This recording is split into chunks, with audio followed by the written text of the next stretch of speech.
So Project Veritas just leaked Twitter's all-hands internal meeting with Elon Musk. Here are the highlights. I think it's essential to have a free speech and to be able to communicate. Just communicate freely if there are multiple opinions, but and just make sure that we're not sort of driving a narrative. In order for people to have trust in Twitter, I think it's extremely important that there be transparency. I think Twitter, in terms of like serious issues, can be a lot better in informing people about serious issues. How many times have the media gotten it right? Well, I would say almost never. Not never, but almost never.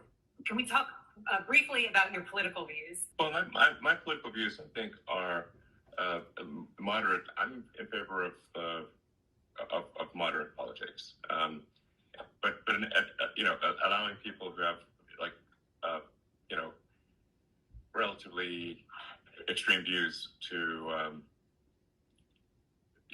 express those views within the bounds of the law. It's free speech within the context of the law. So I'm definitely not suggesting that we just flout the law, because we'll get shut down in that case.